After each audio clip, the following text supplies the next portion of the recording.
Hello दोस्तों, नमस्कार। मैं हूं आपका दोस्त विजय और आज के इस ट्रेनिंग वीडियो में आपका बहुत बहुत स्वागत करता हूं, अभिनंदन करता हूं। आशा करता हूं कि आप सभी सकुशल होंगे, स्वस्थ होंगे और अपने आने वाले प्रमोशन की तैयारी बड़े अच्छे तरीके से कर रहे होंगे।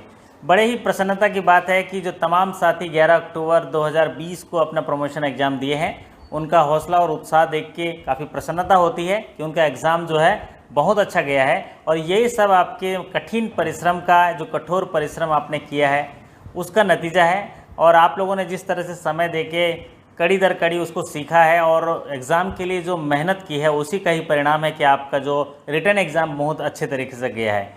तो आइए अब पदोन्नति के जो अंतिम पड़ाव के रूप में जो साक्षात्कार होता है, जिसको इंटरव्यू बोलते हैं, उसका सामना कैसे किया जाए। क्योंकि साक्षात्कार जो है 20 नंबर के होते हैं और सफलता के इस मुकाम पर एक एक नंबर जो है काफ़ी कीमती होते हैं। तो साक्षात्कार का अगर बेहतरीन तरीके से तैयारी की जाए, उसका सामना अच्छे तरीके से किया जाए, तो आपकी सफलता सुनिश्चित हो जाती है, आपका मनोबल जो है बढ़ जाता है।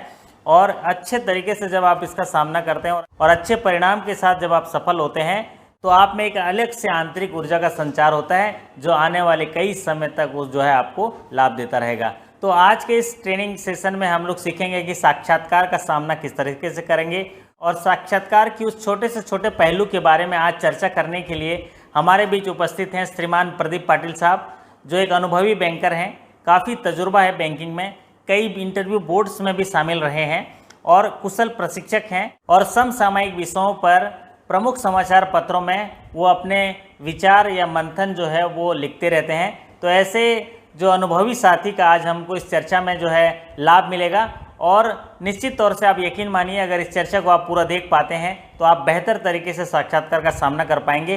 तो चलिए सीधे लिए चलता हूं पाटिल साहब के पास। पाटिल साहब, आपका बहुत बहुत नमस्कार, आपको बहुत बहुत स्वागत, अभिनंदन आज इस प्लेटफॉर्म में। जी हाँ पाटिल साहब, हमारा सौभाग्य है कि हम आपसे चर्चा कर पाएंगे और साक्षात्कार का सामना से संबंधित सीधी बात आपसे करेंगे और कुछ सवालों के जवाब आपसे चाहेंगे। और आपके द्वारा दिए गए जवाबों से हमारे काफ़ी साथी जो है लाभान्वित होंगे और सफलता के इस अंतिम पड़ाव को बड़ा ही आसानी से वो पार कर लेंगे और पदोन्नति परीक्षा में सफल हो पाएंगे। पाटिल साहब, पहला सीधा सवाल आपसे ये है कि आपको काफ़ी बैंक का अनुभव है, बैंकिंग जो गतिविधियों का अनुभव है, और ऐसे काफ़ी प्रमोशन प्रोसेस में आप भाग लिए हैं प्रत्यक्ष तौर से। तो मैं पूछना चाहूँगा कि बैंकिंग के कैरियर में, प्रमोशन एग्जाम में इंटरव्यू जो साक्षात्कार है, उसका कितना अहम रोल होता है, क्या इंपॉर्टेंट्स होते हैं साक्षात्कार के, मेरे साथियों को बताएंगे तो बड़ी मेहरबानी होगी। पाटिल साहब नमस्कार और बहुत बहुत धन्यवाद विजय जी। मुझे आज आपने यहाँ पर आमंत्रित किया, लोगों से मुखातिब होने का अवसर प्रदान किया। मेरा अपना ये मानना है कि कोई भी उत्कृष्टता, सफलता या हमें एक अच्छी उपलब्धि जो जीवन में प्राप्त होती है, वो हमारे सतत प्रयासों का परिणाम होती है। हमारी सुचिंतित जो कार्य प्रणाली होती है, उसी का ये नतीजा होता है, उसी का ये रिजल्ट होता है कि हम इन सफलताओं को प्राप्त करते हैं। ये सफलताएं हमारे जीवन में आकस्मिक नहीं होती। जहां तक आपका ये प्रश्न है कि जो साक्षात्कार होता है वो हमारी सफलता में कितना अहम रोल अदा करता है, तो मेरी अपनी ये सोच है, मान्यता है कि जो साक्षात्कार होते हैं वो आपके व्यक्तित्व को देखने समझने का, जो मैनेजमेंट के जो वहां पर प्रतिनिधि बैठे होते हैं, उनके लिए एक बड़ा ही सशक्त माध्यम होता है। उसके माध्यम से आपके अंदर में जो संभावनाएं विद्यमान होती हैं, आपके अंदर में जो पोटेंशियल होता है, उसको वो इवेलुएट करते हैं, उसको वो एग्जामिन करते हैं, उसका वो असेसमेंट करते हैं, मूल्यांकन करते हैं। और उस समय जो निर्णय लिया जाता है, पैनल के सभी सदस्यों का जो एक सामूहिक निर्णय होता है, वो कहीं ना कहीं आपके अंदर में जो मौजूद संभावनाएं हैं उसको एक तरह से वो अप्रूवल देते हैं, उसकी पुष्टि करते हैं। तो इस दृष्टि से मेरा अपना ये मानना है कि साक्षात्कार जो होता है वो आपके पूरे व्यक्तित्व को एग्जामिन करने के लिए एक बड़ा ही महत्वपूर्ण एक टूल होता है, एक माध्यम होता है। जी हाँ पाटिल साहब, आपने बहुत अच्छी बात बताई, साक्षात्कार के महत्व के बारे में बताया और साक्षात्कार जो है आपकी सफलता को क्या दिशा दे सकती है, इसके बारे में बताया। जी हाँ पाटिल साहब, हमारे तमाम साथी जानना चाहते हैं कि साक्षात्कार का सामना कैसे किया जाए। ये बुनियादी सवाल है, छोटी छोटी तैयारी किस तरह से किया जाए, साक्षात्कार का सामना जो किस तरह से किया जाए, अगर आप इस पर मार्गदर्शन देंगे तो बड़ी मेहरबानी होगी। जी, जहां तक इंटरव्यू की तैयारी या जो साक्षात्कार का सामना करने का प्रश्न है, तो साक्षात्कार का सामना करने के लिए हमें जो तैयारी करनी है वो बहुत ही बुनियादी चीजें मैं आपसे कहना चाहता हूं कि हमारे पोशाक में, हमारे पहनावे में, हमारे परिधान में स्वच्छता और सादगी दोनों का मिश्रण होना बहुत जरूरी है।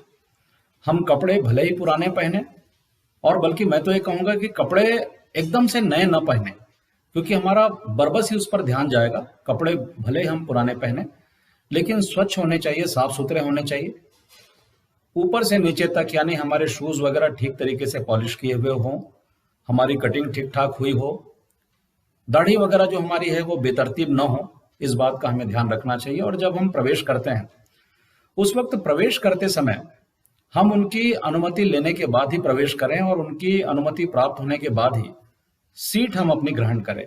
सीट ग्रहण करने के पहले उनके प्रति हम अपना आभार व्यक्त करें, उन्हें धन्यवाद दें कि उन्होंने बैठने के लिए आपसे कहा, और बहुत ही विनम्रता का भाव लेकर के अपने चेहरे पर उनके प्रति आई कांटेक्ट जरूर बना करके रखें। चेहरे पर मुस्कान होनी चाहिए, क्योंकि आपके आत्मविश्वास की वही एक पहचान होती है।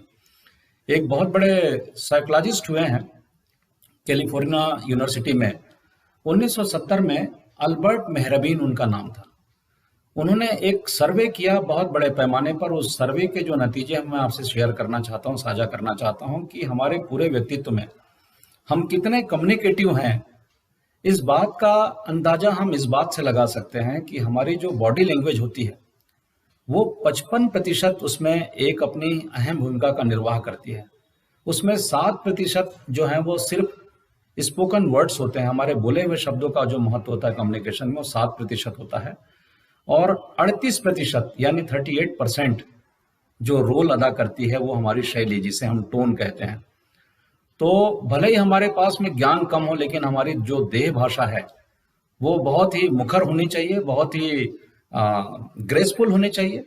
उसमें आक्रामकता न हो, लेकिन उसमें सादगी होनी चाहिए और एक उसमें गरिमा होनी चाहिए।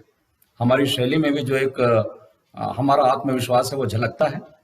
तो इन बातों का अगर हमने ध्यान रखा तो आपकी आधी जंग जो है वो आपने जीत ली। जी हाँ, बहुत बहुत धन्यवाद पाटिल साहब। आपने बॉडी लैंग्वेज के बारे में बताया, ड्रेसिंग सेंस के बारे में बताया, अपने पर्सनालिटी के बारे में बताया, सकारात्मक विचारों के साथ एक सरल तरीके से, सादगी से, स्वच्छता के साथ साक्षात्कार में शामिल होने की बात कही। जी हाँ पाटिल साहब, साथ ही साथ हम जानना चाहेंगे कि ऐसे कौन से ट्रेंडिंग टॉपिक हैं जिस पर आने वाले साक्षात्कार में सवाल हो सकते हैं। आप अपने अनुभव के आधार पर अगर मार्गदर्शन दे पाएंगे तो बड़ी मेहरबानी होगी। ऐसे कौन से टॉपिक हैं जिन पर हमारे साथी जो हैं तैयारी करें और साक्षात्कार में शामिल होने के लिए अपना आत्मविश्वास बढ़ा सकें। जी पाटिल साहब। विजय जी, वर्तमान में जो ट्रेंडिंग टॉपिक्स हैं जिस पर मैनेजमेंट का ध्यान जाता है, जिस पर जो इंटरव्यू कमेटी के जो सदस्य हैं उनका ध्यान जाता है, वो यही है कि वर्तमान में जो कोविड की जो चुनौती हमारे सामने में खड़ी हुई है, ऐसे समय में गवर्नमेंट ऑफ इंडिया ने, जो वित्त मंत्रालय, उसने किस तरह की पहल की कि लोगों को हम इस समस्या से उबारने के लिए, निकालने के लिए उन्हें हम वित्तीय सहायता प्रदान करें, उस पर तैयारी होना बहुत जरूरी है। हाल ही में एक कमेटी का गठन हुआ था जिसे हम कामत कमेटी के नाम से जानते हैं।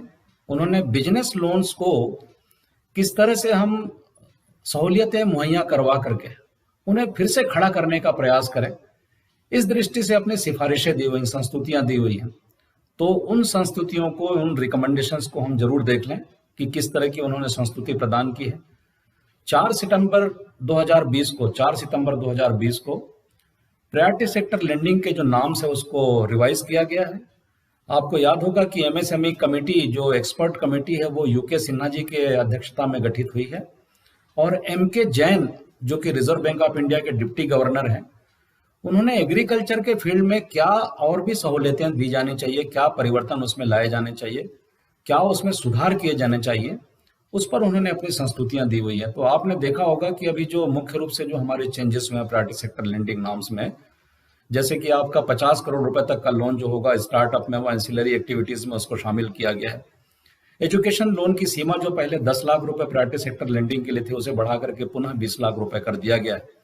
यद्यपि आपको याद होगा कि जो एमवी नायर कमेटी, जिन्होंने 2012 में अपनी संस्तुतियां दी थी, उसमें एजुकेशन लोन की जो लिमिट थी वो 20 लाख थी, लेकिन लिली वाडेरा जो वर्किंग ग्रुप है, इंटरनल वर्किंग ग्रुप है, उन्होंने 23 अप्रैल 2015 को इसे रिड्यूस करके 10 लाख रुपए कर दिया गया था, जिसे पुनः 4 सितंबर 2020 को बढ़ा करके 20 लाख कर दिया गया है। तो ये आपको ध्यान रखना जरूरी है, क्योंकि एजुकेशन लोन जो है वो बैंकिंग के सीधे लोन से जुड़ा हुआ मुद्दा है, तो इस पर प्रश्न वो कर सकते हैं। जो फार्मर्स प्रोड्यूसर्स ऑर्गेनाइजेशन है उनको स्ट्रेंथन करने की बात की गई है। जो रीजनल डिस्पेरिटीज हैं, जो हमारी असमानता है, उन्हें किस तरह से हम मिटा सकते हैं, उस पर बात की गई है। तो ये प्रायोरिटी सेक्टर लेंडिंग के जो नाम्स हैं वो आप जरूर देख लें। इसके अलावा मैं आपसे कहना चाहूंगा कि जो रिजर्व बैंक ऑफ इंडिया के नोटिफिकेशंस जो पिछले 2-3 महीने में आए हुए हैं, उनमें से जो मुख्य मुख्य बातें हैं उनको एक बार आप जरूर देख लें। हमारे जैसे वो स्ट्रीट वेंडर्स की जो स्कीम है, प्रधानमंत्री स्वनिधि योजना है, और इस तरह की जो और भी दूसरी योजनाएं हैं उन्हें आप अवश्य देखें। अभी हाल ही में जुलाई के महीने में आपको याद होगा कि एमएसएमई की जो परिभाषा 2006 से जो प्रचलन में थी वो उसे चेंज कर दिया गया है, ताकि ज्यादा से ज्यादा लोगों को उसके अंतर्गत लाभान्वित किया जा सके, उन्हें फायदा पहुंचाया जा सके।